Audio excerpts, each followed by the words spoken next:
আসসালামু আলাইকুম সবাইকে। আজকের ব্লগটা হচ্ছে চট্টগ্রাম টু সিলেট ট্রেনের মাধ্যমে কিভাবে যাবেন এইসব নিয়ে। আর যেহেতু ট্রেনের টিকিট পাওয়া অনেক কষ্টকর, তাই ভাইয়া প্রায় 10 দিন আগে থেকেই ট্রেনের অনলাইনের মাধ্যমে টিকিট কেটে রেখেছিলেন। ট্রেনের সময় ছিল রাত 9টা 54 মিনিটে, কিন্তু সেই ট্রেন এই চট্টগ্রাম থেকে ছাড়ছে প্রায় 11টায়। মাঝপথে গিয়ে আবারও ইঞ্জিনে ডিস্টার্ব করছিল, তাই আমাদের পৌঁছাতে প্রায় 8:30টার মতো বেজে গিয়েছিল।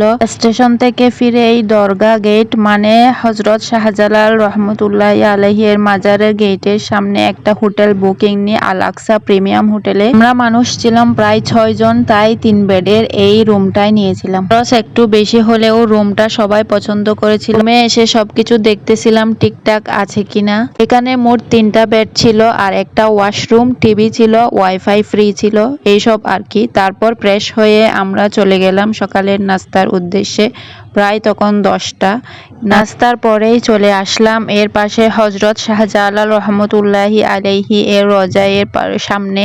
রোজাতে ঢুকতে প্রথমেই চোখে পড়বে কবুতরের এই ঝাঁকটি। এখানে প্রায় হাজার হাজার কবুতর রয়েছে। এরপরে আছে একটি অনেক বড় পুকুর, যেখানে অনেক বড় বড় মাছ দেখা যায়। মাছগুলো নাকি কেউ ধরে না, যার কারণে এগুলা প্রায় অনেক বড় বড় সাইজের হয়ে গিয়েছিল। সবাই এদেরকে খাবার দিচ্ছিল।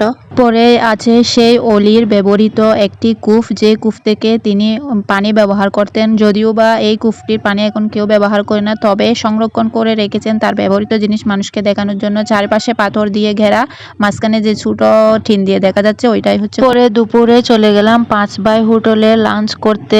বা এখানে গিয়ে আমি তো প্রথমে ভুলে মনে করছিলাম কোনো বিয়ে বাড়িতে ঢুকে পড়ছি, পরে দেখতেছি না, এটা বিয়ে বাড়ি না, এটা সিলেটের একটা বিখ্যাত হোটেল আর কি, যেখানে মানুষের জায়গা হয় না পার্কিং এর জন্য। নিচে বিশাল একটা জায়গা, যেখানে সিএনজি গাড়ি আর কি সবকিছু পার্কিং করা হয়। যারা সিলেটে যাবেন অবশ্যই এই হোটেলের খাবারগুলা ট্রাই করবেন। এটা একটা নামকরা হোটেল, সবাই জানে।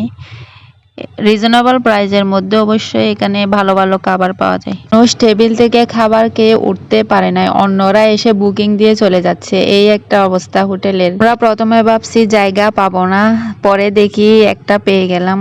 খাবারের রিভিউ আর কি বা দিব, মাশাআল্লাহ অনেক ভালো ছিল খাবারগুলো। আর যারা আমার ব্লগটি দেখতেছেন অবশ্যই চ্যানেলকে সাবস্ক্রাইব করবেন এবং পরবর্তী ব্লগ দেখতে হলে একটু অপেক্ষা করবেন। আমি ভিডিও দিয়ে দিব সিলেটের বিখ্যাত বিখ্যাত জায়গার ভিডিওগুলা ইনশাআল্লাহ।